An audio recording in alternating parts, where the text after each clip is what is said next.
Okay.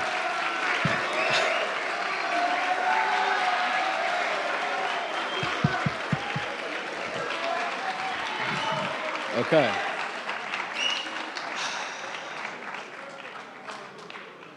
All right. Good evening, MBK. First off, I love the energy we're giving off already, so that's a great start. How are we feeling today? All right. I'm Rashad Belyad, one of the MBK coordinators for the MBK Connect program this summer, and I'm a proud alumni of John Jay College of Criminal Justice, and I'm currently in my last year of my Master's in Social Work program at Hunter College. It's a pleasure to be here with you all today. Some people called out from work, some people came straight from work, but the important thing is we are all here. We showed up for the call. We're here to highlight you, to value you, because we care, we see you, and we hope every MBK brother who is present today can feel that love. I'm so excited because today we get to show you the future of so many disciplines that we are all here to support them. Looking around, the room is filled with so much future. Future leaders, future educators, future healers, and future innovators. And today, at our third annual joint convocation for men of color in partnership with BMCC, we get to celebrate you. Okay. We had an amazing summer alongside our college ACE team with the guidance of Vice President Schultz and AVP Stellini. We had the honor of welcoming the largest MBK cohort yet. And I know I'm at UNC status now, but as the young people say, it's only up from here. And now I have the privilege of introducing the Chancellor, Montos Rodriguez.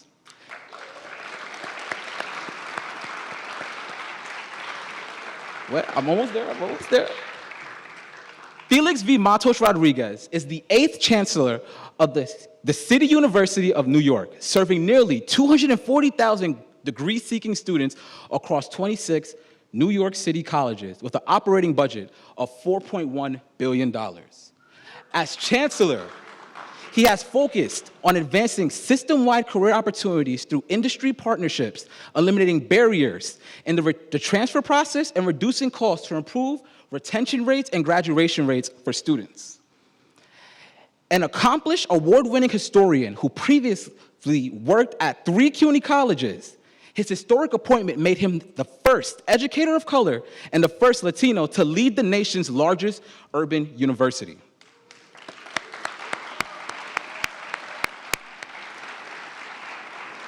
Matos Rodriguez is driven by his belief in CUNY's unwavered role as an engine of economic mobility, along with interconnected roles that the university plays in lifting New York. He has a bachelor's degree in Latin American Studies from Yale University and received his PhD in history from Columbia University. Let's give a warm brotherly welcome for Chancellor Matos Rodriguez.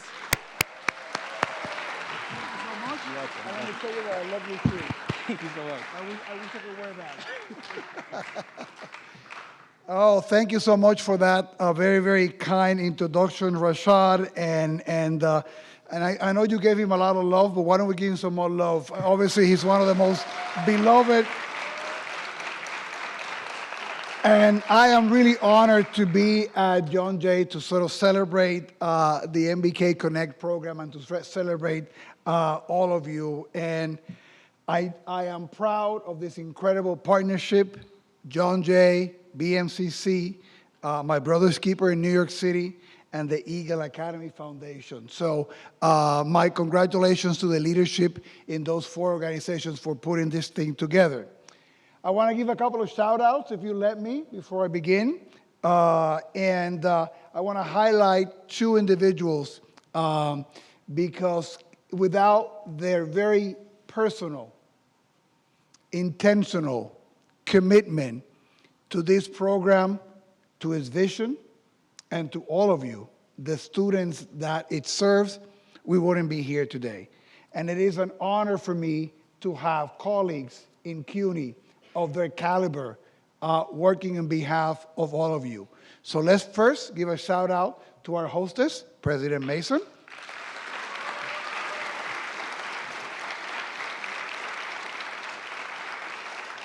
And I guess to our co-host, President Tony Monroe from BMCC.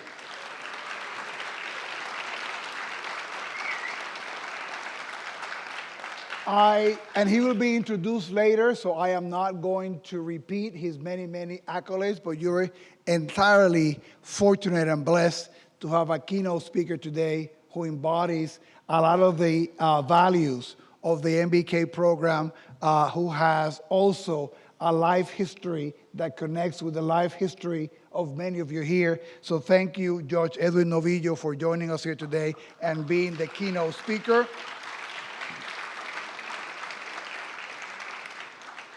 We got a judge in the house, so everybody please on your best behavior, right?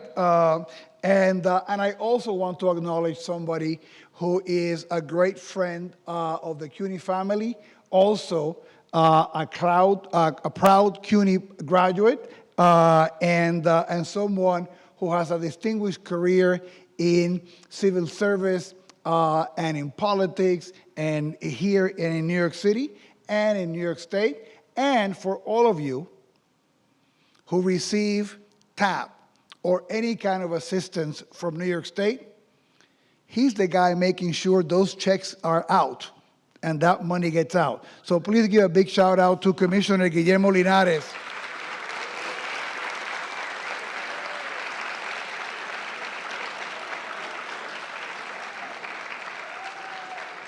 And there'll be more on all of them in their individual introductions. So a couple of things that I want to acknowledge. First, I do want to stress, because I know that today we're celebrating the third cohort of the MBK program, and you can give yourselves a big round of applause, that third cohort. 144 of you, the largest one so far, a program that continues to succeed and to grow. And you are an amazing group. 94% pass rate and an average GPA of 3.52, right? And that's just the beginning. That is where we're going to be starting from, right? So I want to commend, and I'm going to deviate here from my notes a little bit, because this is a very special program, and I'm very happy that I'm here. President Mason and President Monroe, we have tried to schedule my participation in other events, and it didn't quite pan out. That's why I wanted to protect tonight and be here with you, because I have been in the journey with those two really dedicated leaders about making this program real, right? Being committed to the fact that we needed to do more to create a space for men of color in the City University of New York, fully aware of the incredible potential, fully aware of all the great assets, all the great things that each one of you brings to the table, fully aware of your dreams, of your aspirations, fully aware also of the need to build community, to be able to support each other, to succeed, that these are not individual journeys, but these are journeys profoundly connected to community, and that community and success come along, fully committed to that vision. President Mason and President Monroe began planting the seeds for this program, getting the fundraising and the funds needed to launch it and to sustain it. My appreciation to Robin Hood Foundation and to many others who supported the program throughout the years. And they knew that this space was needed and that they wanted to be housed at both BMCC and John Jay. And make no mistake, this wouldn't have happened without their very personal, dedicated, intentional time and energy and commitment.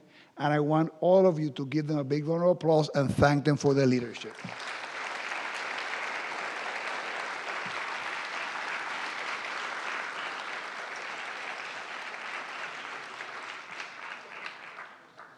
I just want to speak to community. And I know that you have built incredible friendships through the summer program.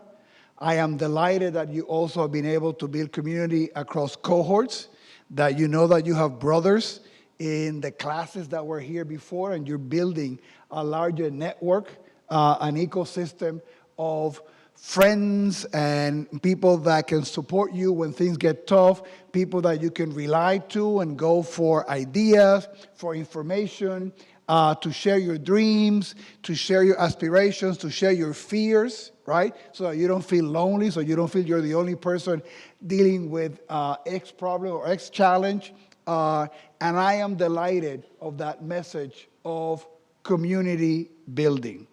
The other thing that I want to share with you that I love about the program is also its focus on excellence, on your excellence, on you bringing your very best to the table every day, right?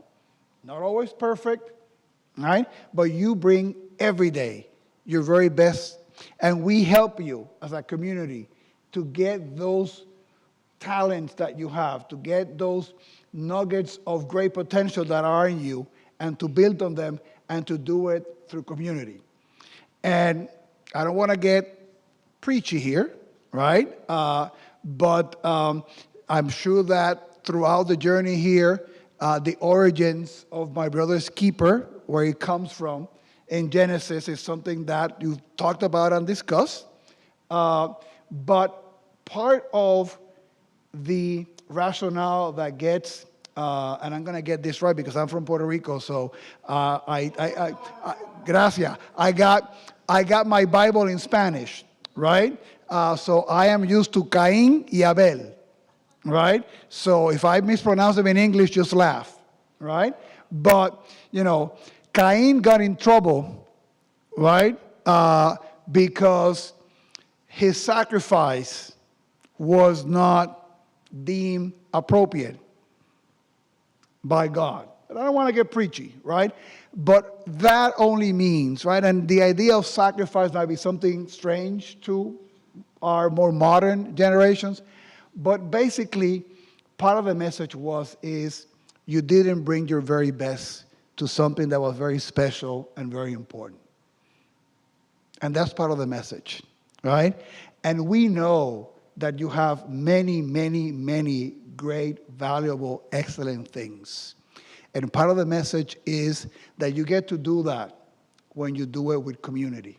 You get to do that when you have other people having your back and supporting you. And you get to do that when you're also part of helping somebody else in the journey. That's how you bring your very best forward, and we need that. I want to end. I have a friend, a member of the Hunter College faculty. I began teaching Caribbean history and Latino history at Hunter. And I have a friend who sends me a poem like every week. She's a poet, and she thinks that we all need poetry in our lives. So I'm going to share a poem.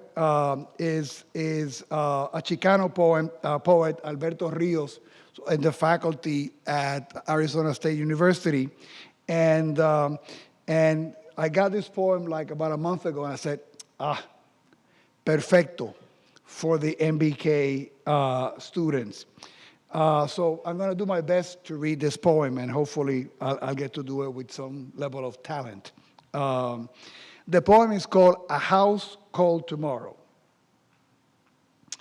You are not 15 or 12 or 17. You are 100 wild centuries. And 15, bringing with you in every breath and in every step everyone who has come before you. All the yous that you have been.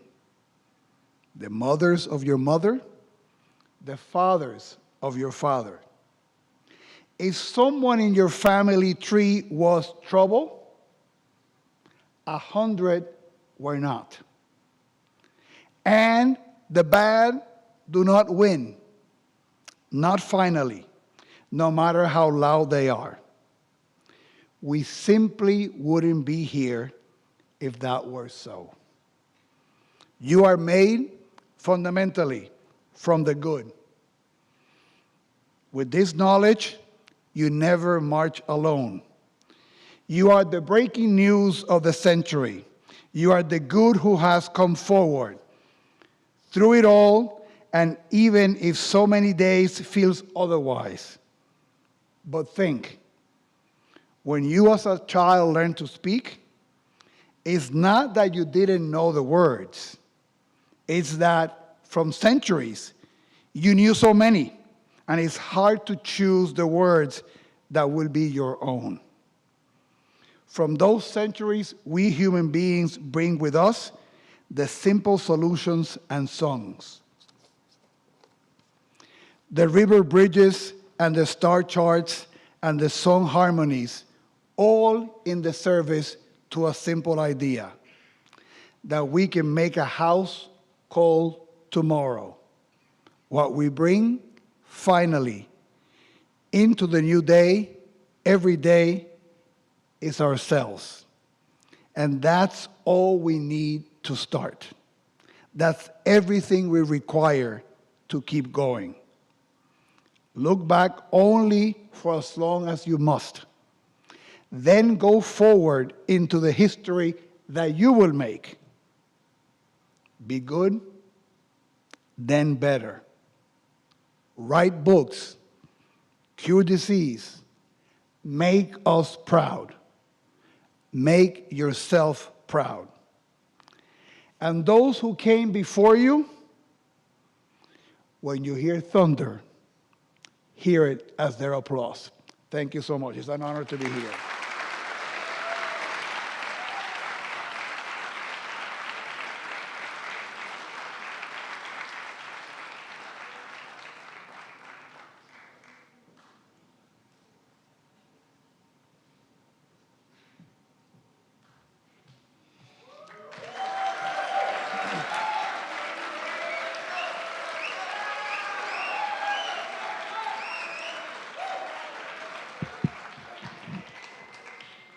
Thank you, Chancellor Matos, for your warm welcome. Let's give another round of applause. Thank you.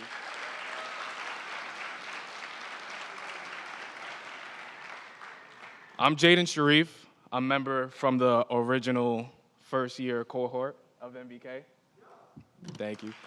Shout out to my brothers in the first cohort. I see some of y'all in here. Thank y'all. This summer, I had the privilege of bringing an idea to life.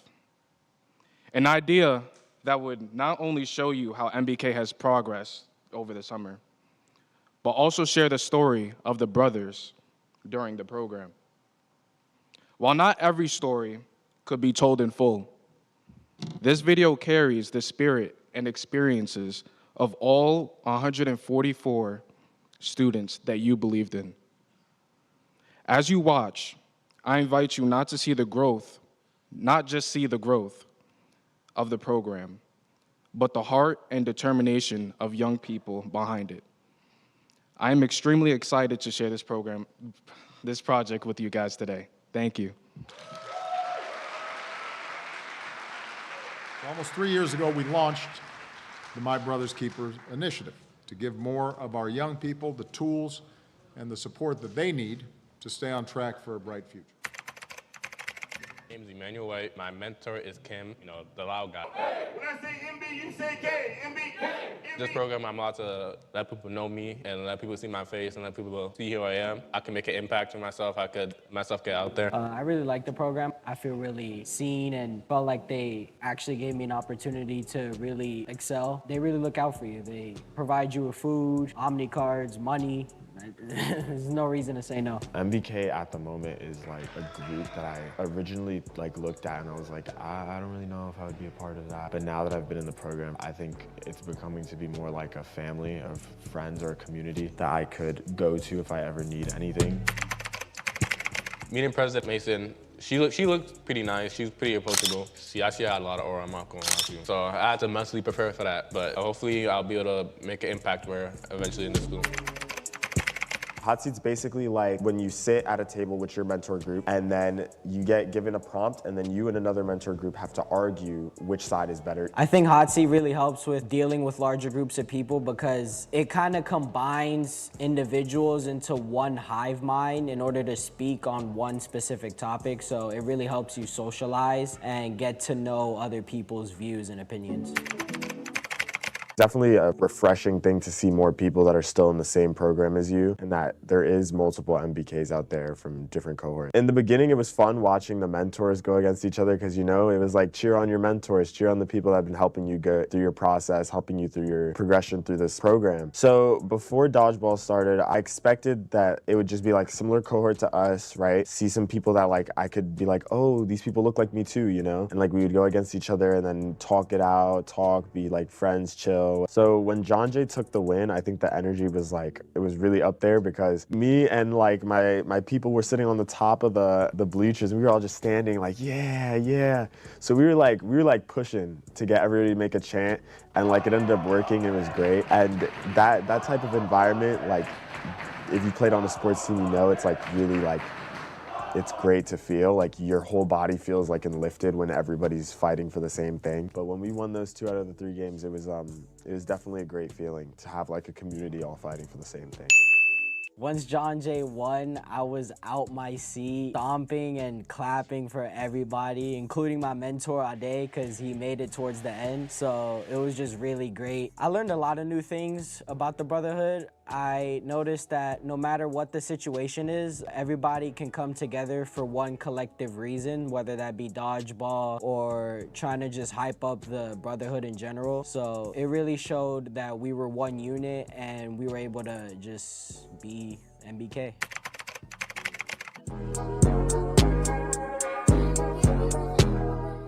Spending time with the brothers I've made over the program has been really fun.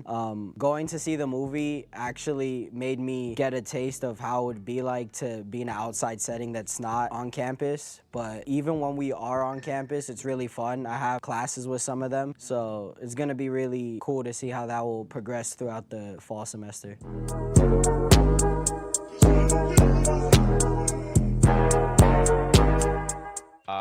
I connect most with the strict guy with glasses. He was a smart one. He was a stretchy one. What do you mean by that? I connect with him the most because, you know, he seems like the most like stressed, the most like I have to figure out something, I have to figure out a plan or we're doomed type of guy.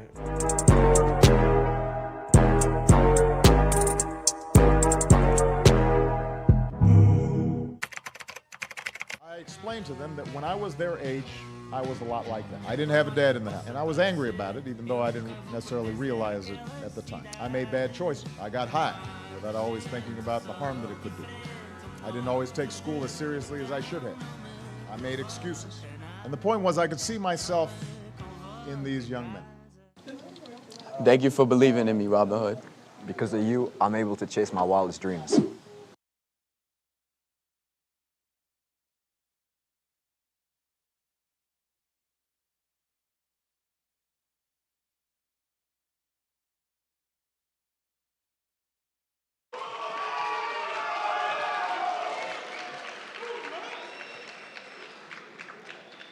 Thank you, thank you, thank you. But first off, let me give a little more love to Jay.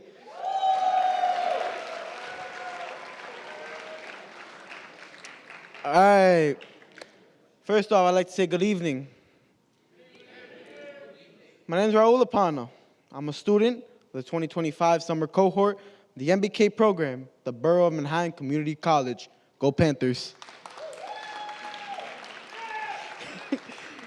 This summer has been such an incredible experience for me. From being able to take Speech 100 with Professor Flannery, I learned how to find my voice, how to share my opinions reasonably, express my thoughts, and speak confidently in front of a larger audience, such as tonight. But MBK wasn't just about the classroom. We also had a lot of fun together, going on scavenger hunts, having a field day right here at John Jay, and even getting to watch Fantastic Four.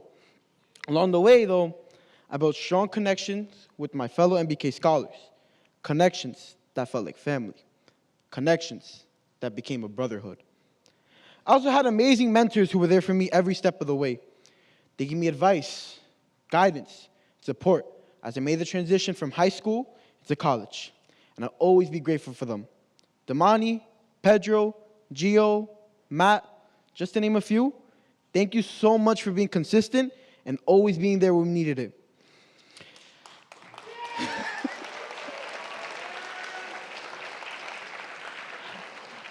I met people from all over the city too, such as Zach, Jeffrey, Eddie, Diogo, Isaiah, just to name a few. Those friends who taught me about their cultures, their backgrounds, and even where they came from.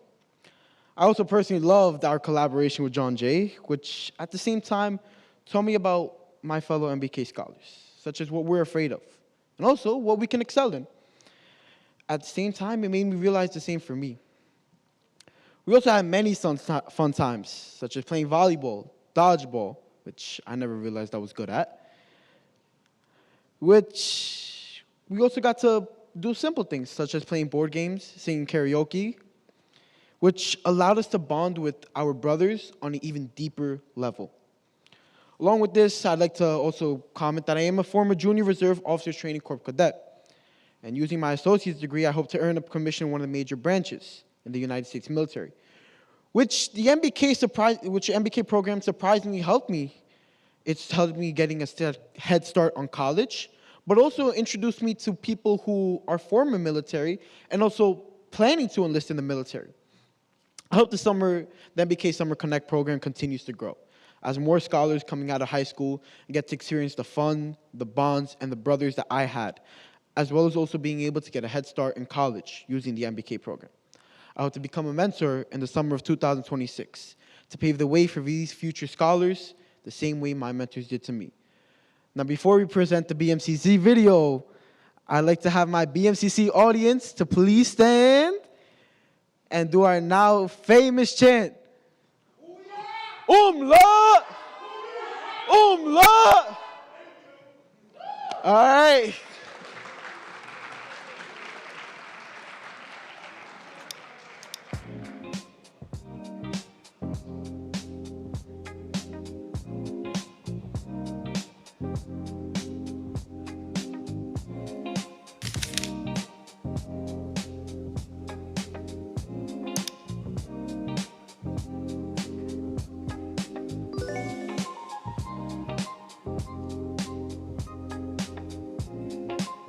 I am truly honored to be facilitating this MBK training with all these freshmen. These are truly our future leaders.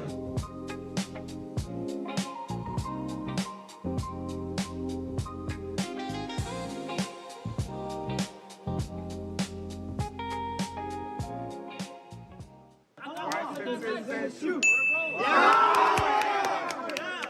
Rock, paper, scissors, shoot! Rock, paper, scissors, shoot!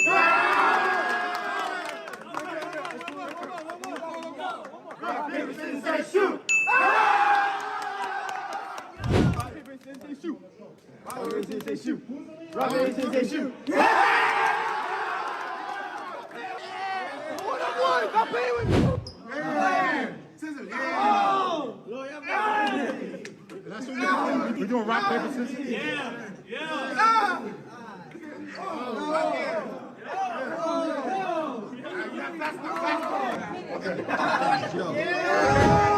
3, 2, 1, go. Rock, paper, scissors, shoot. Rock, paper, scissors, shoot.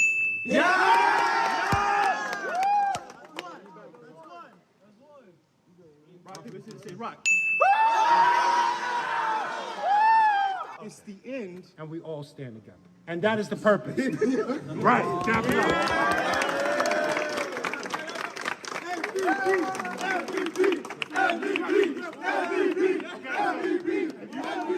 So getting an A is a simple process, but the simple always means easy.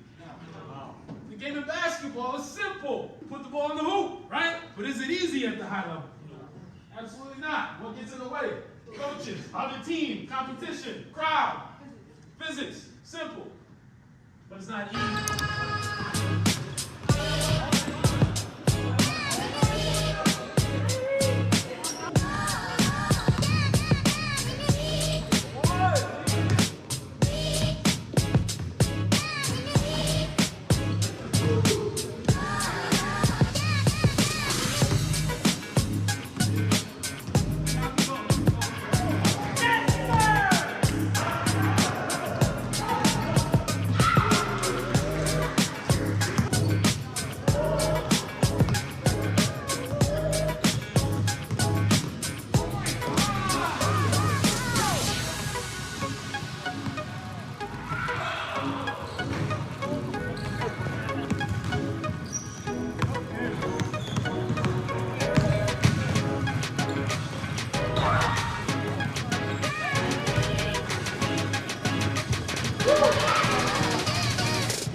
Looking at the lineup, we kind of cooked.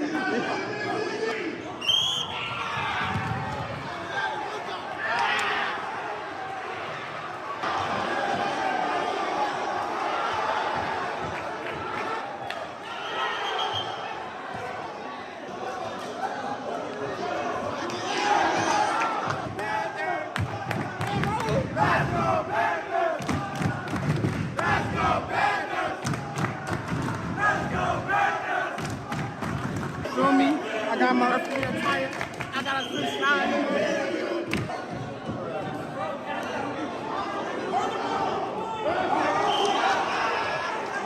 I'm gone.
That was amazing. Whoever edited that, big shout out to you guys.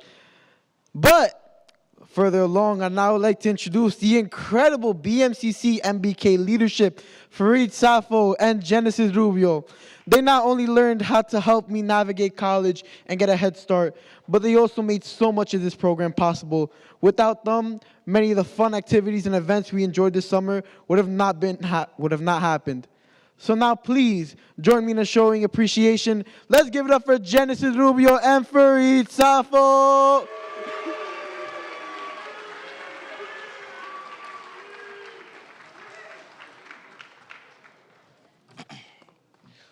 Umla. Umla. Good evening, everyone. Good evening, everyone. How are you feeling? Good. My name is Farid Safo. I'm the MBK coordinator at BMCC. I'm also a John Jay alum. I graduated in 2023.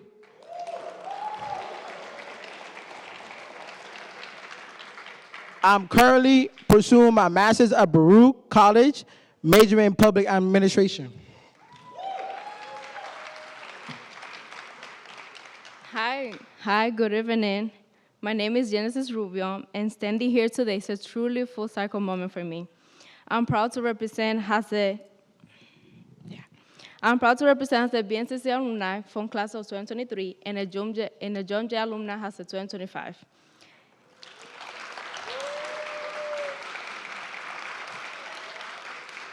And currently has an MBK assistant. My journey from student leader to someone who now leads and supports students is what brought me here. It's been a path of growth, learning, and purpose. As I look ahead to pursue my PhD next year, I'm standing here with pride and joy in representing our MBK students, whose potential and passion continue to inspire me every day.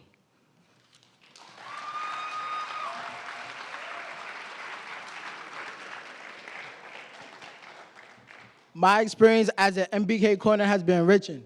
MBK is a community-driven program that provides students with the support and resources they need to grow academically, professionally, and personally. When students come to the program, they become part of a network that encourages them to expand their mindset, strive for excellence, and discover new perspectives. Being an MBK coordinator is witnessing the growth of our students. I've seen scholars come in quietly, unsure of themselves, and over time to begin to fully embrace the opportunity the program provides. They strengthen their academic through tutoring, take on work study. Shout out to John for the work study. If you need work study, BMC students, talk to John. Take responsibility, step into internships that prepare them for future careers. Watching them develop from hesitant students into confident young men ready to pursue their dreams is truly the greatest reward. For me, that's the best kind of service, helping students believe in themselves and move forward in life with purpose and confidence. At the end of the day, MBK isn't just a program. It's about building leaders who are ready to take over the world.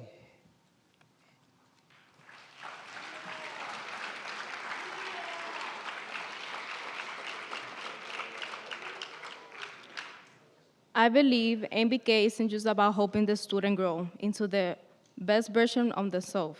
It also helps you grow. The MBK students have pushed me to step out of my comfort zone in many ways, have helped me shape who I am today. They helped me to strengthen my personal brand as a confident young woman who's ready to take on whatever comes next. That includes speaking in public, which still makes me nervous. I'm really nervous right now. but I have learned to embrace it. MBK has shown me the real impact of mentorship and support. It reminds me that the work we do isn't just about guiding the student forward. It's also about growing with them. And that's what keeps me striving, not only for myself, but for every student I have the honor to serve. Thank you.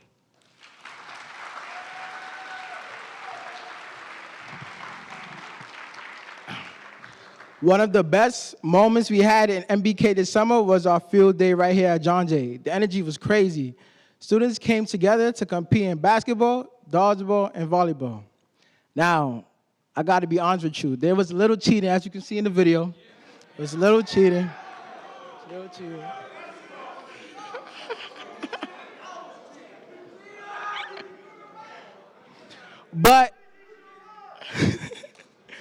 But it's all love, because at the end of the day, we won in basketball.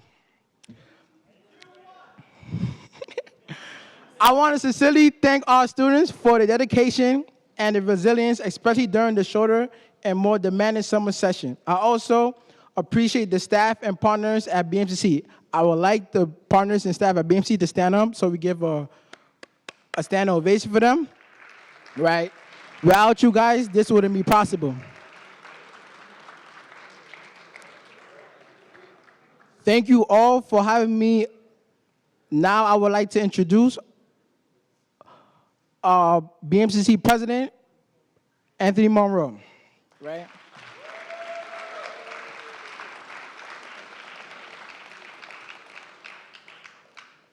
Hold on, President. I gotta give the intro first. I got you.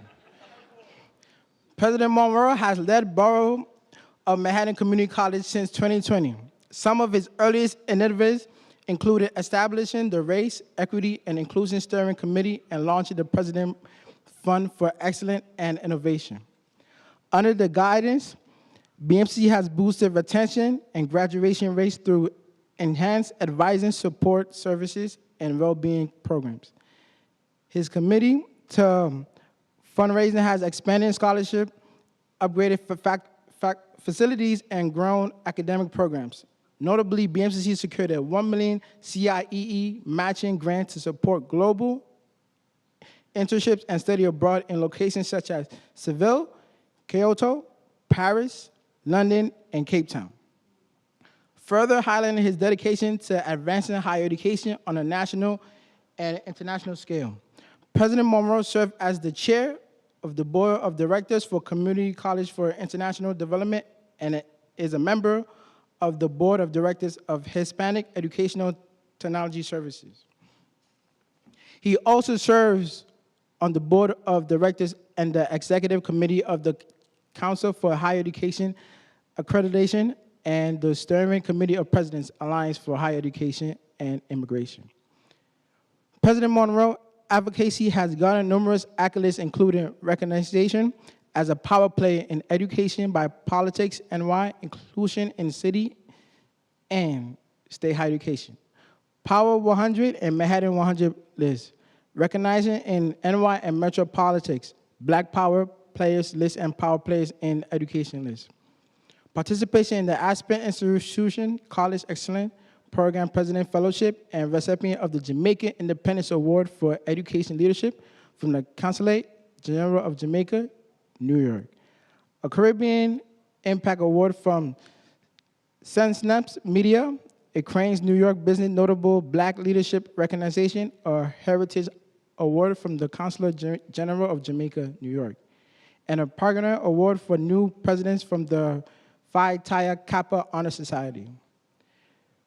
Deeply invested in creating transfer pathways for BMCC graduates, he has built partnership with Morehouse College, Columbia University School of General Studies, Borough College, CUNY, Aspen Transfers College Network, and many other institutions. Before BMCC, he was the clap it up for that. That was a lot.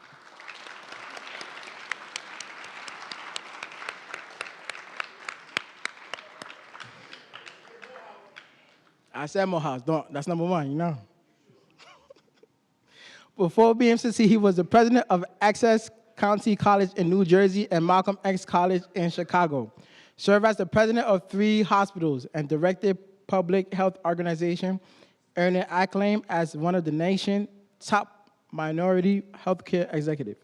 A first-generation U.S. citizen raised in the Bronx, educated in New York public schools, he holds an MBA from Northwest College of School of Management and an MPH and EDD from Columbia University Teacher College.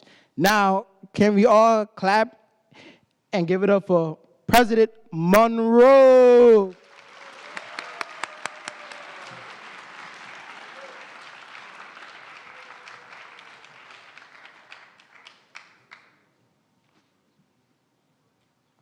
Let's give it up. Let's give it up for MBK. Is MBK in the house? Am I the only one here? Ashton, am I the only one here? Is MBK in the house? Good evening. It is an honor and a privilege to stand before you this evening at the 3rd annual Joint Convocation for Men of Color. We have gathered not to celebrate and recognize the strength, resilience, and achievements of young men in the MBK brothers of Borough of Manhattan Community College and John Jay College of Criminal Justice. We're here to celebrate you.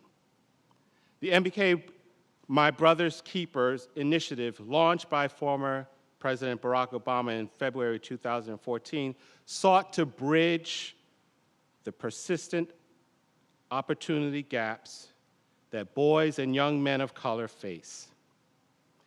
It emphasized the importance of cultivating environments in which they can thrive and achieve their full potential. Iron sharpens iron. The MBK program was designed to uplift and empower students as they transition from high school to college. It serves as a vital stepping stone, providing essential skills, guidance, community, and encouragement as they embark on this new chapter in their lives.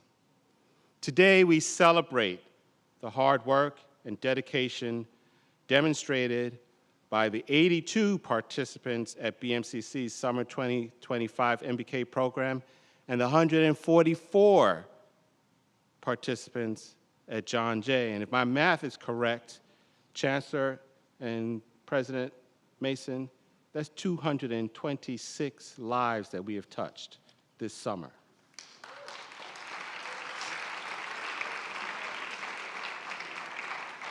These young men embarked on a transformative journey, achieved outstanding results. I'm proud that an impressive 98.7% of our students passed the Summer 2025 Bridge Program, and 97.6% have enrolled at BMCC for the fall term. This is a testament to the commitment, resilience, and determination these young men have shown. Our MBK Summer Connect program aims to develop and nurture scholars who embody their own definitions of excellence. This initiative is designed not only to guide them through the curriculum, but to foster a sense of belonging. You belong. The journey does not end with the summer program. Our UMLA program will continue to engage, support, and inspire students as they progress through their academic journeys. This initiative is designed not only to guide them through the curriculum, but to foster a sense of belonging and community. To the MBK scholars present tonight, we celebrate you and urge you to harness the power of community through education and service. Continue to connect with your mentors, peers, colleagues, faculty, and resources available at BMCC and John Jay. Engage actively with your fellow scholars. Foster those connections, because it is through collaboration and support that we uplift one another. A very special, heartfelt thanks of gratitude is extended to our Chancellor, Dr. Felix Matos Rodriguez, for his steadfast leadership and support. Let's give him a round of applause, please.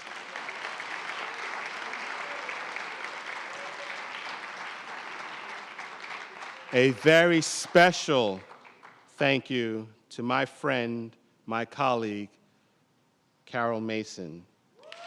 Let's give her president of John Jay. And I'm going to go off script because it was, what, Carol, almost 4 years ago?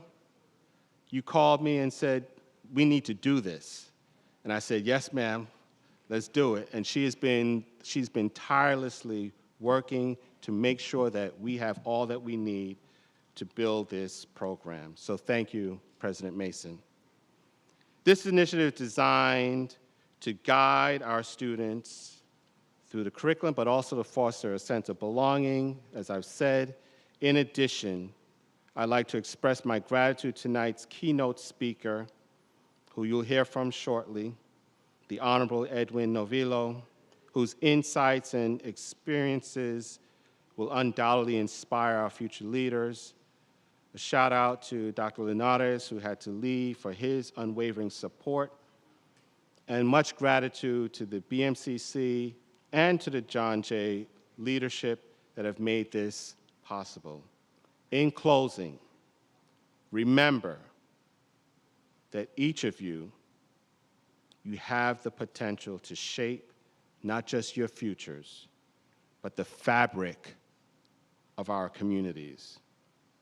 Together, we are building a legacy of empowerment and achievement for men of color, paving the way for generations to come. Let's continue this important and vital work, and I thank you all for the opportunity to be of service to you. Thank you.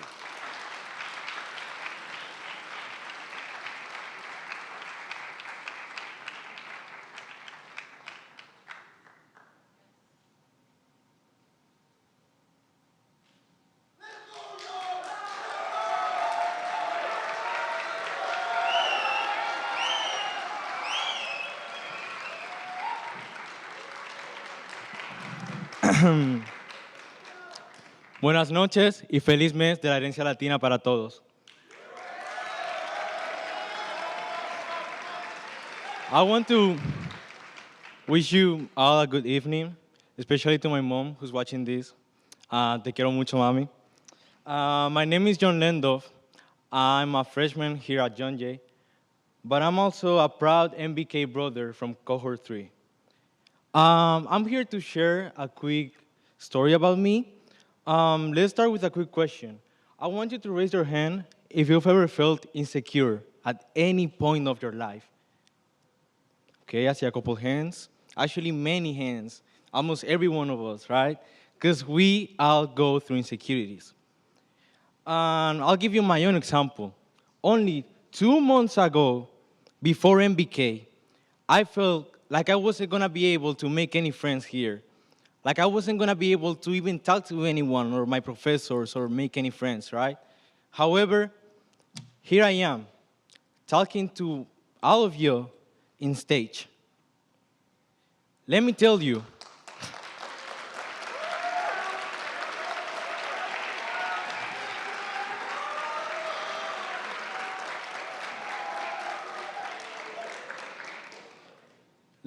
something. This change doesn't happen overnight. I didn't change all by myself. I had a group of people backing me up in every step of my journey. I had more than a group of people, I call them a family. I'm surrounded by my brothers. I share with you all the same stories, the same background, the same struggle, but especially the same hunger to succeed.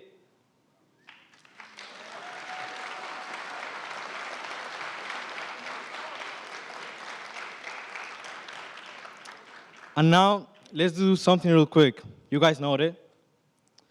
When I say MB, you say K. MB? MB? That's what I like.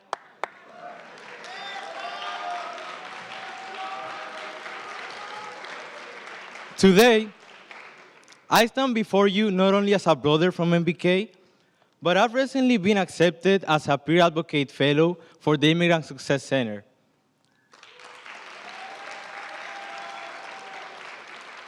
Our mission is to help undocumented students pursue their higher education. I want to offer them the same hand that welcomed me when I made my first steps at John Jay. Moreover, before MBK, I had never met someone who came to this country as an immigrant, who had to learn a new language, and who achieved their dream of becoming a lawyer despite any challenges. But now I know that there's people out there who look like me, people out there who share the same background as me. And that people is out there shaping and making everyone's future better. That's why I want you guys to dream. Go out there and dream and become the person you are meant to be.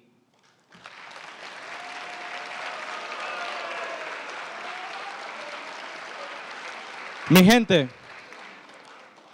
gente, quiero que sepan que vamos para adelante y vamos sin frenos.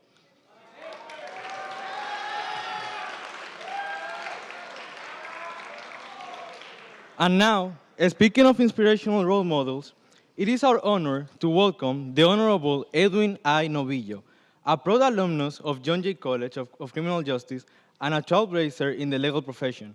I have the pleasure of introducing him. Judge Novillo made history as the first person of Ecuadorian descent to be appointed to serve as a member of the New York City Judiciary by a New York City mayor. After graduating summa cum laude from John Jay in 2000 with a Bachelor's of Science in Legal Studies and earning his law degree from Toro College Jacob D. Fochberg Law Center, he began his legal career with a criminal defense division of the Legal Aid Society. Rising through the ranks to become a senior staff attorney, he represented thousands of New Yorkers in need. In 2018, he was appointed to the Civil Court of the City of New York in Kings County, and subsequently was appointed to serve on the bench of the Criminal Court of the City of New York and the Criminal Court in Queens County. In January 2025, he was named Supervising Judge of Queens County Criminal Court by Chief Administrative Judge Joseph Sayas. Throughout his career, Judge Novillo has been recognized for his fairness, integrity, and dedication to justice, as well as his deep commitment to mentorship, community service, and uplifting the next generation of leaders. He continues to serve as a board member of the Latino Judges Association and remains actively involved in civic and community-based organizations. Please join me in giving a warm welcome to our keynote speaker, Judge, the Honorable Edwin I. Novillo.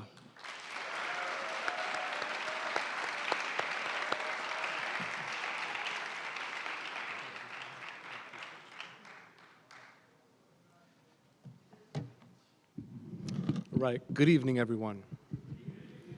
Come on, we could do better than that. Good evening, everyone.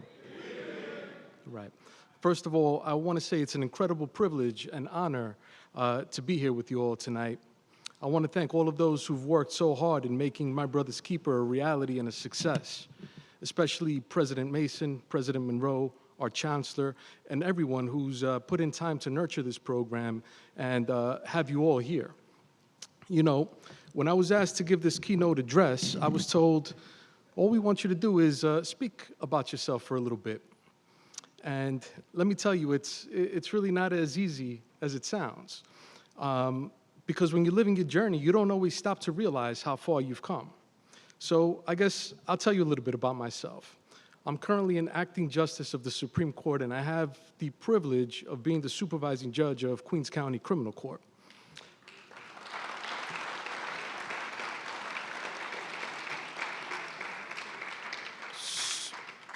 So how did I get here, right? I'll start from the beginning.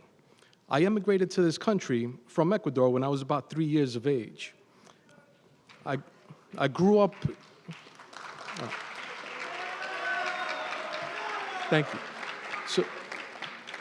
So I grew up in Jackson Heights in a time when it was considered the hood. And I grew up the son to a mother who was a factory worker in the garment district, the son to a father who was a waiter in numerous restaurants throughout the city. And as you could imagine, coming here at the age of 3 meant that I started school without knowing any English. And it also meant that I had parents who couldn't help me in that area because they didn't speak the language either. In fact, one of the few memories that I have as a young kid was when I was in my first day of kindergarten, and the teacher had told the class to sit down after recreation. But I hadn't understood her because I didn't speak the language. So I kept playing with whatever building blocks I was playing with, and next thing you know, the teacher's yelling at me that I'm fooling around. Stop fooling around, Edwin. The truth is, I didn't even understand what that term meant at that age. But what I did know from her tone was that she wasn't happy with me.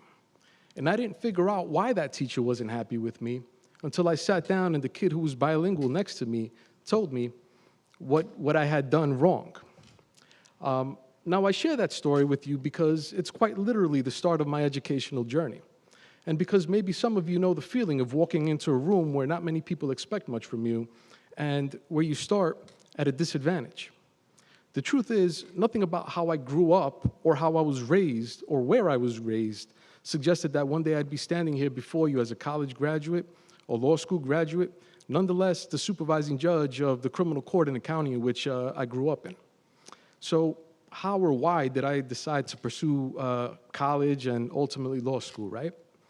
Well, my path to seeking higher education was anything but traditional. I didn't grow up in a family of college graduates or a family that had lawyers in it or judges in it. I didn't have any role models in a profession that I could aspire to be. I didn't have any mentors to guide me through the process or to open doors along the way. I didn't have what you all have here tonight, which is people who are vested in your success, in a room full of brothers who are also vested in your success. And while my parents cared for me deeply, the reality was that they worked long hours and they were really never around to guide me. So when I was about 13 or 14 years of age, I drew inspiration from an unfortunate situation. At that age, I had a friend who was a few years older than me, but had grown up under very similar circumstances to mine, meaning he came from very humble beginnings and from very limited resources. And one day, my friend made some bad choices and he got arrested. And the first thought that went through my mind as a young kid was, well, how in the world is this family going to hire a lawyer, right? Because you get arrested, you have to hire a lawyer to help you out, to represent you. Well, at least that's what I thought at that age. It turns out that after my friend's arrest, he was assigned a public defender to represent him. That's when I first learned of the Legal Aid Society. And the truth is that seeing the dedication and the passion that that attorney had in helping my friend when my friend was at the lowest point in his life, with no resources and very few people in his corner, made me want to be that lawyer. It made me view that lawyer as a superhero. And at that age, I made a decision. I decided I wanted to be a lawyer, but not just any lawyer. I wanted to be that kind of lawyer. I wanted to be that lawyer that helped people in the selfless way that that lawyer from the Legal Aid Society helped my friend. And that was my awakening or my turning point or whatever it is you want to call it. From then on, I consciously began to make certain changes in my life, meaning I started dedicating more time to school instead of running the streets with my friends. I started doing better in school, and most importantly, I began to change the way that I thought. I started removing every mental impediment that I was placing in my own way, like the voices in my head that said things like, kids from the hood don't become lawyers, or you don't have money for college, or you don't have money to go to law school. And instead, I began thinking to myself, what's the next forward? What's the next step forward? How am I going to make this happen? And slowly, I put one foot in front of the other, and I figured out what I needed to do to push forward. For me, my first step was doing better in high school, improving my grades so that I could get accepted to college. And of course, the only college I cared to attend at that time was John Jay College of Criminal Justice, because even I knew at that age that that's where you went to learn the law and where you went to learn about criminal justice. So when I finished high school, I applied and was fortunate enough to be accepted here. And I worked my way through college. I graduated in 3.5 years with summa cum laude honors before continuing on. Thank you.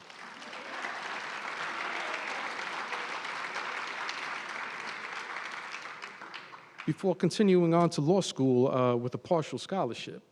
And when I finished law school, I didn't just become an attorney. I became a public defender with the Legal Aid Society. And as a public defender, I represented indigent clients, people from my own community, people whose struggles reminded me of my friend and the kids that I grew up with. You see, for me, my path wasn't about chasing prestige or chasing money. I chose my path because I wanted to make a difference in people's lives. I wanted to use my degree to stand behind those who often felt alone, those who had no one else in their corner, and I did. I worked as a public defender for approximately 15 years, and during that time, I represented about 9,000 indigent clients. And after about 15 years of practicing law, the choices I made when I was 13 to 14 years of age gave my career a deeper meaning that I could have ever imagined. In 2018, I had the privilege of being the first person of Ecuadorian descent to be appointed to serve as a criminal court judge by a mayor in New York City.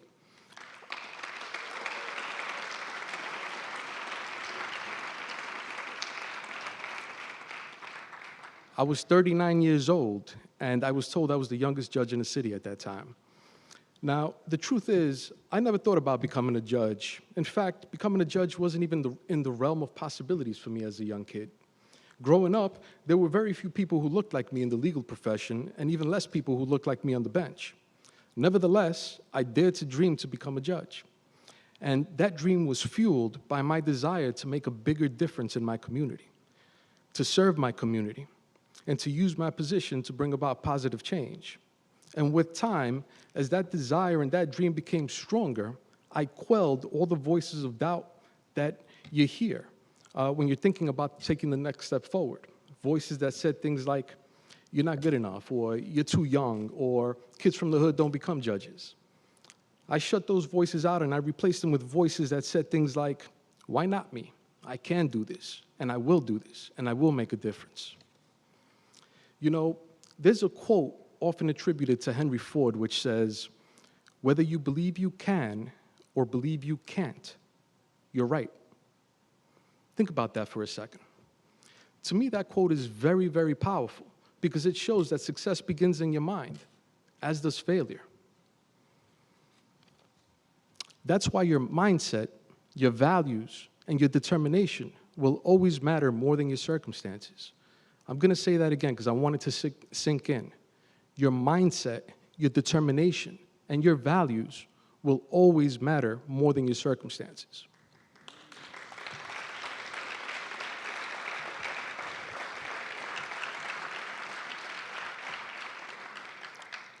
So as you go through life, instead of placing mental hurdles in your own way, find solutions.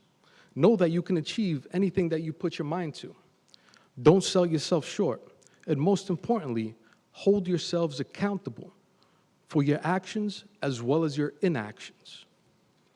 Your mindset should always be focused on how you will succeed, not why you may fail. Now, failure in and of itself is not the enemy. In fact, many people see it as the price you pay for success. What matters, however, is not whether you stumble or fail, but whether you allow those stumbles and failures to define you, and whether you allow them to stop you from moving forward. Never let failure write your story. Instead, let it fuel you and fuel your determination to move forward. You know, recently I was interviewed by the Queens County Bar Association, and as the interview was coming to a close, an audience member asked me, what would you have done if you didn't become a lawyer? And my response was simple. For me, there was no backup plan. Failure as the end result was never an option for me. I was going to succeed by any means necessary.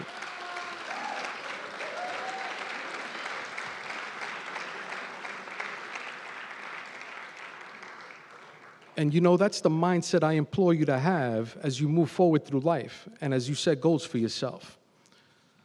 Now, you know, as I stand here tonight speaking to all of you and looking at all of you, I feel a deep sense of pride and hope. You know, the mere fact that you've all already chosen to become part of My Brother's Keeper, to me means that you've already decided that you want more for yourselves, and that you've taken steps towards making that happen, making that a reality. That decision alone puts you miles ahead of where I was at your age, because when I was coming up, I didn't have a room like this. That's why this program matters. That's why this moment here tonight matters. I want you to understand that each of you has a responsibility to form a brotherhood where you will hold each other accountable and push each other forward. The men in this room are not just your classmates or your network. They're now your brothers. And going forward, you are not only here to chase your own dreams, but to make sure that your brothers seated next to you succeed in theirs as well.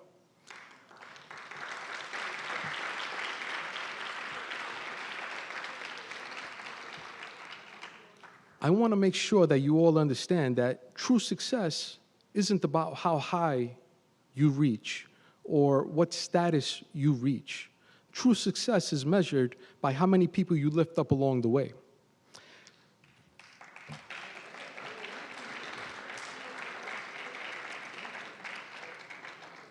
I want you all to understand that your success is not yours alone. It belongs to your families, it belongs to your communities, and to all those who will come after you.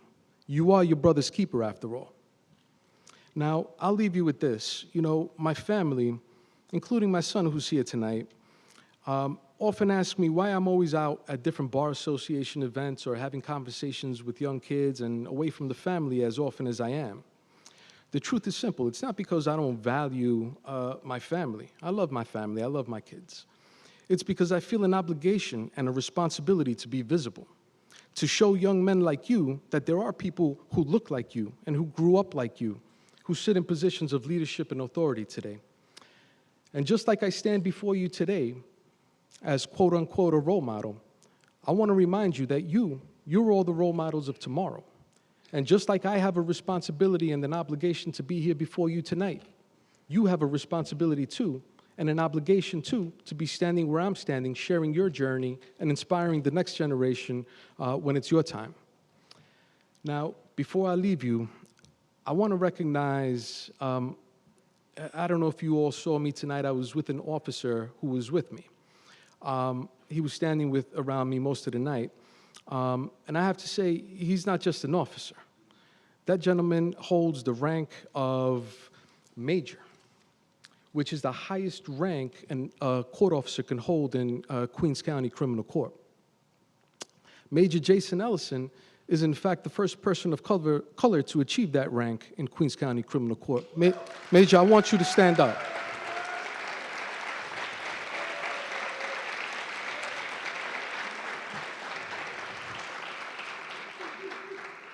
And I want you all to know something. Major Ellison did not have to be here tonight. Major Ellison is not paid or being paid to be here tonight. In fact, after speaking to him about this program, Major Ellison asked if he could be here for you tonight. He chose to be present for you tonight because, like me, he believes that he has a responsibility and an obligation to be visible to young kids like you. He's here because he cared enough to want to show you that there are people who look like you, who sit in positions of power, and that you can achieve your goals if you put your mind to it. Major, thank you for your inspiring presence and for being by my side tonight, brother. So, may God bless and guide all of you in your academic journey, and if there's ever anything I can do for you, please reach out to me. God bless you.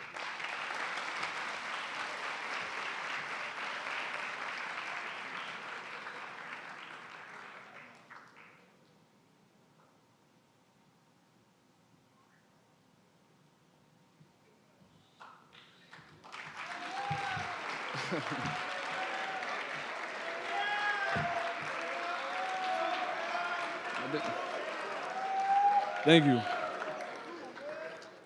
Good evening, everybody. How you guys doing? Y'all good? All right, so I just want to introduce myself. My name is Luis Paredes, and I was one of the coordinators running MBK for this summer. I'm also currently in my last year of my clinical social work program at Hunter College. Yeah. To me, MBK meant more than just planning and running events. It was a major step towards pouring back into my community and being at the forefront of change. It meant redefining education, false narratives, and uplifting our youth, you guys. Coming from a world that only acknowledged my failures and shortcomings, which defined who I was as a man, the bar was not set very high. Welcoming these young men into college meant everything. The bar that was not set for myself is now attainable at your hands. Our young men of color can say somebody believed in them before they even started, and that's what MBK is all about. Speaking of setting the bar high, I wanted to give a special thanks to someone who provided this path for our students, a true leader who embodies love, compassion, and humility in the face of our students. A person who would take time out of her day to not only meet our students, but build relationships with them. President Mason.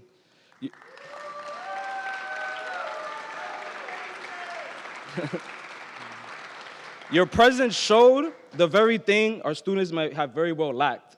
Someone just being there. A fresh taste of what true leadership embodies, while demonstrating what it truly means to be heard and seen. Thank you for not only leading our young men of color, but leading them with love.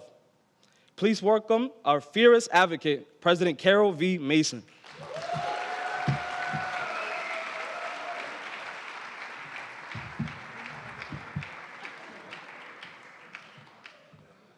Good evening. So I whispered to everybody, anybody got a tissue? I'm not joking, I'm serious. So if you do, please bring it, because I'm not going to make it through this. I've already been crying all night. And they changed the video. There was a scene in that video where they said, and President Mason, she's always crying. And these, here we go.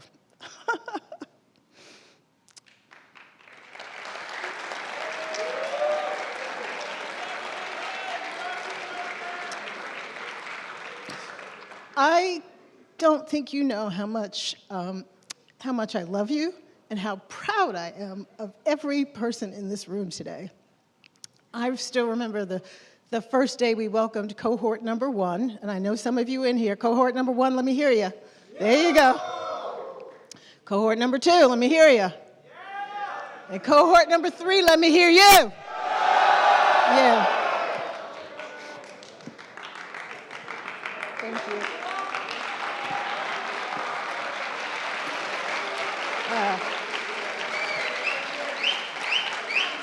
And the funny thing is, the last time I spoke to you all at your closing ceremony, all you had was toilet tissue, and I took it and I needed it.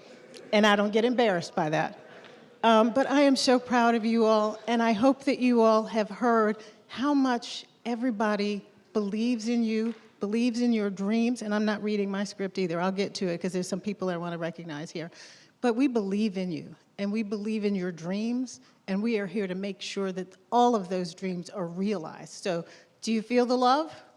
Do you feel the support? We know you got your back. We know that all of us have your back? Okay, that's good because we do. So I'd like to thank everybody for joining us tonight for this third cohort. It will not be the final cohort, even though I used up all the money.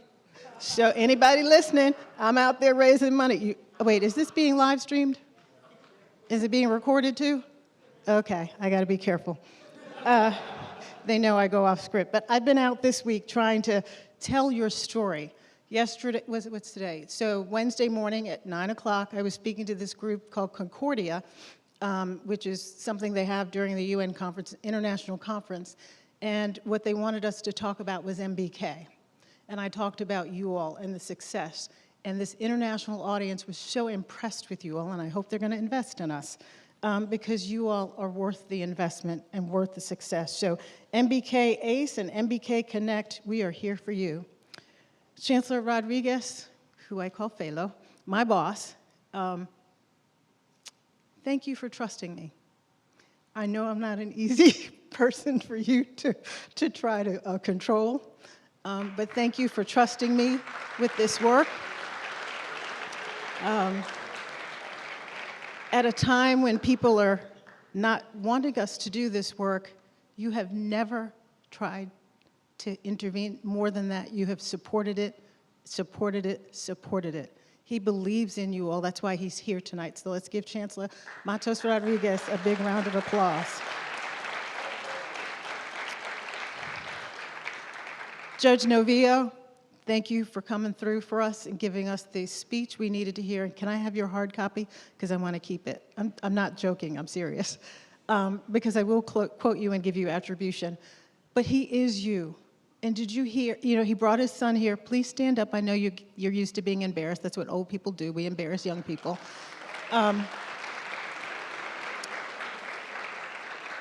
His son aspires to be one of you all, to be a John Jay student and a John Jay grad, just like his dad. So when Judge Novillo talked about your responsibility to inspire and bring people along, there's your first job right there. He wants to be you guys, so help him understand that, what it is. Dr. Monroe, thank you for trusting me as well. 3 years ago when I came up with this idea, you did just say yes, and we figured it out. So thank you. Let's give Dr. Monroe from BMCC a round of applause. And so, Anna L. Alston, Dr. Anna L. Alston, would you stand so they can see you? So, this man answers my calls even when he's on some international trip with his wife where he's supposed to be on vacation. He answers my calls because he believes in you all. So Dr. Alston runs the MBK work for New York State. And do we have anybody in the room who was in MBK New York State? I know you're here. Yeah, I see some hands. All right.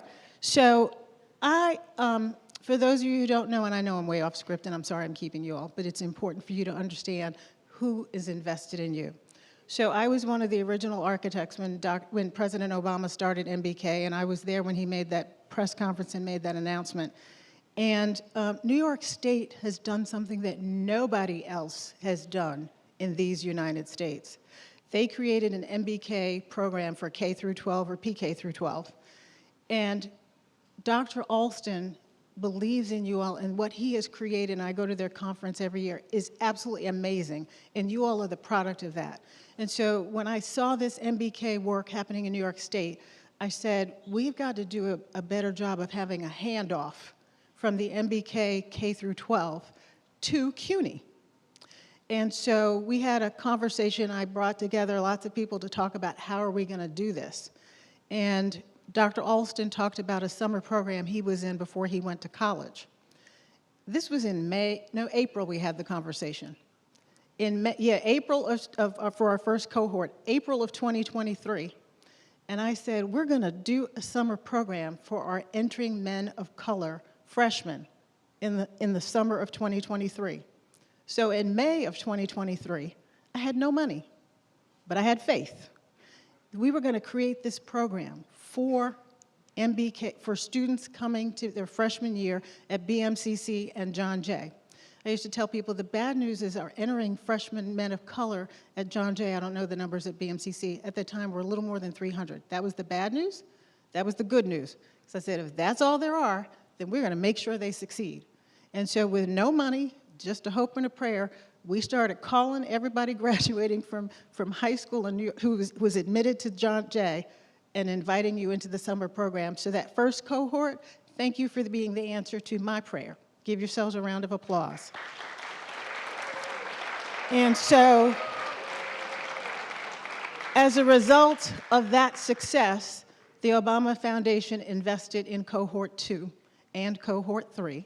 So it's because of you all, because you stepped out on faith, you trusted us, and you came, and as Judge Novillo said, you brought it all. You brought everything to make sure that you succeeded.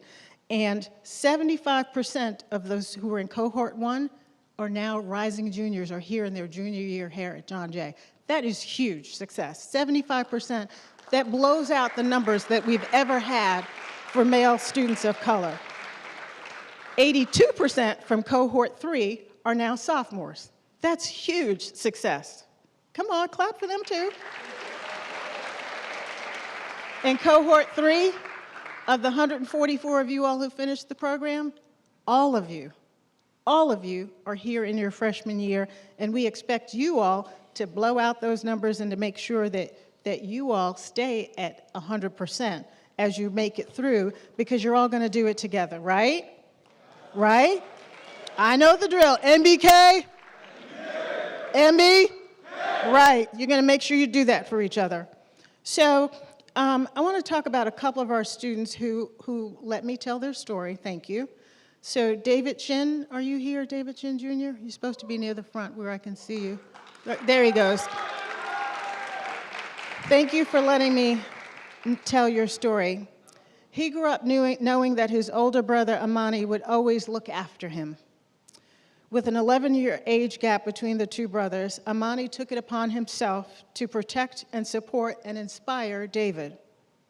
Sadly, in 2016, David tragically lost his older brother, Amani, to gun violence. Being only 9 years old at the time, David's parents shielded him from the painful details of his brother's death. But there was a hole in David's life that Amani used to fill. That is what David recently said about being in the MBK. This is what he said about being in the MBK summer program. Years ago, I lost a very important Black mentor in my life, my brother Amani. No one could ever fill his shoes, but because of the MBK Connect summer program, I gained many new brothers who I can learn from and grow with as a person. I'm happy to report that David got an A in his MBK Connect summer class because of the support of his MBK brothers. So give yourselves a round of applause. So David is starting his freshman fall semester with a GPA of 4.0. That's perfection. Let's give him another round of applause. And I know that he's not the only one with a 4.0 in this class, in this group. And I know that all of you don't have a 4.0, but you know what you have? You have success. And you have dreams that we're going to make sure that get fulfilled. So at the suggestion of one of his MBK brothers, David joined John Jay Student Council this year as a freshman representative. Let's give him a round of applause. And Jeremiah, I didn't ask your permission. Can I tell a little bit of your story? Okay, so Jeremiah, stand up.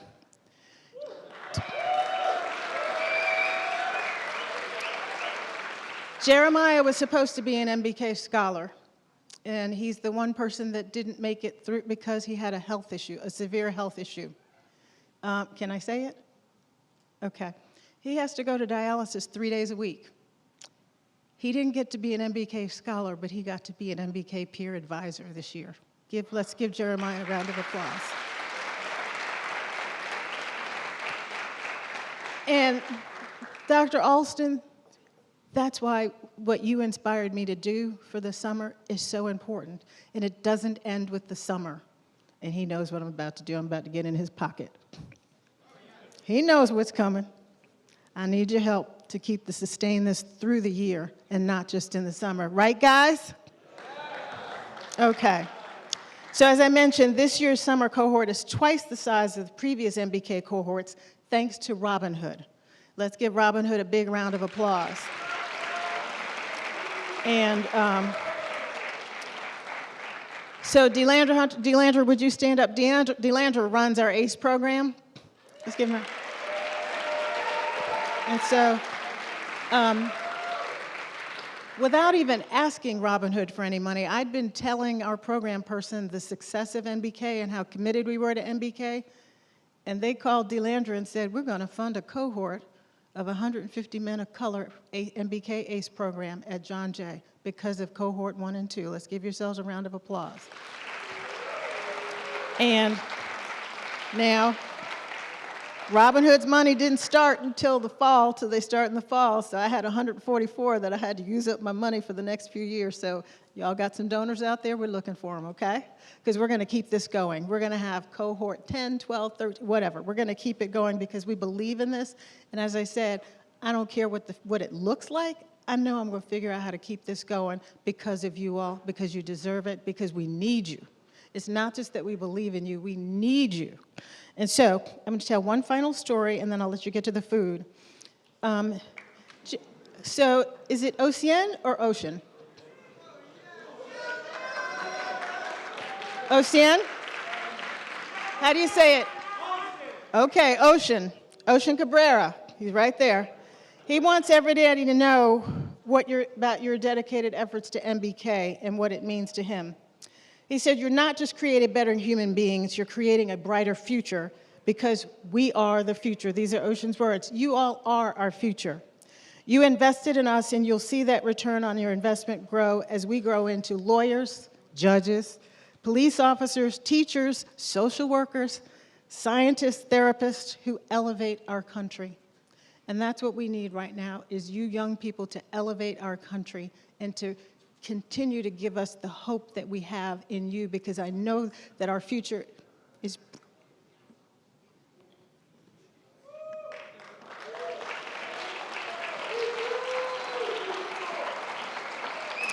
So what Ocean also said is, you're giving us the confidence and the resources we need to push harder and be greater than we ever imagined. And what I need you all to know is you all give us confidence. You give us joy. It's not a one-way street, it's a two-way street, so thank you. Ocean also said, we are a strong community of brothers, and there's nothing that can take us down. Did you hear that? Nothing.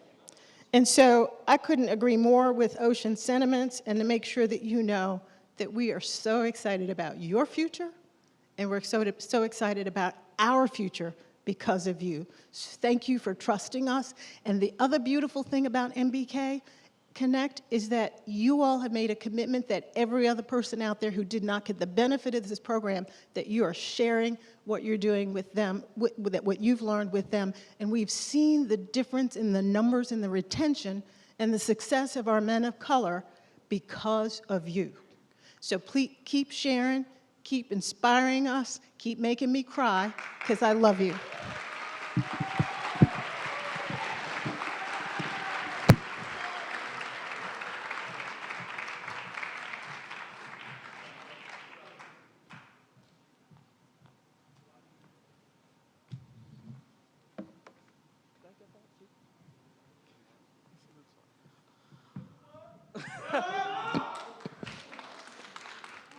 Can I walk around? I'm gonna walk. Yeah.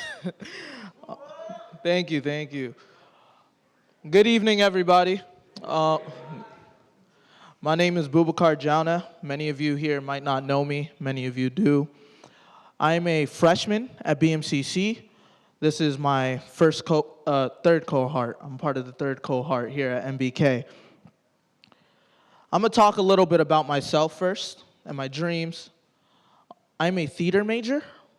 Currently, right now, I'm chasing my associates in theater, and I'm planning on transferring to NYU and get my master's and bachelor's in literature and English. Thank you. On top of that, I am a poet.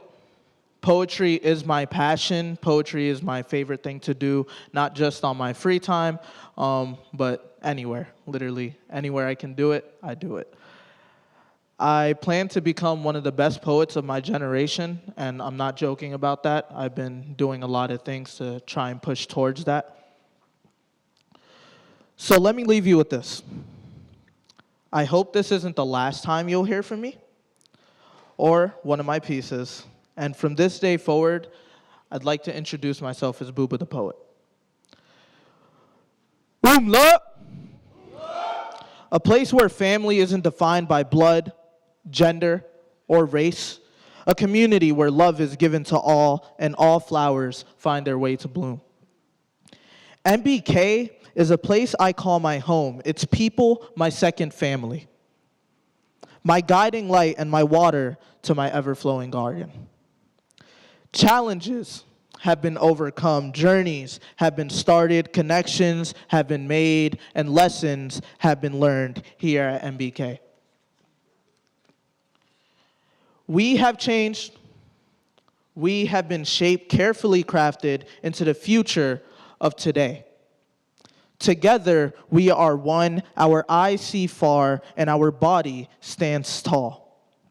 Our hands reach out for all who needs it, and our legs never stop moving. We're not just scholars or the embodiment. We're not just scholars, but we are the embodiment of what it means to become successful. Oomla!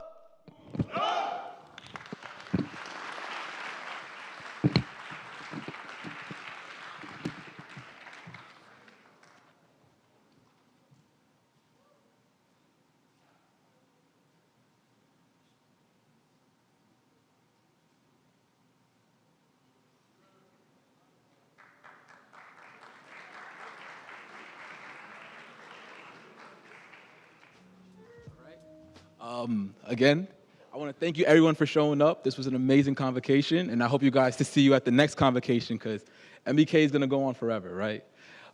This is the end of the event, so please start making your way to the back. We have some refreshments for everybody, and again, thank you for your time. What? Okay, we're waiting a second. All right, Kim, so what's the temperature check? Hey, hey! K! K! K!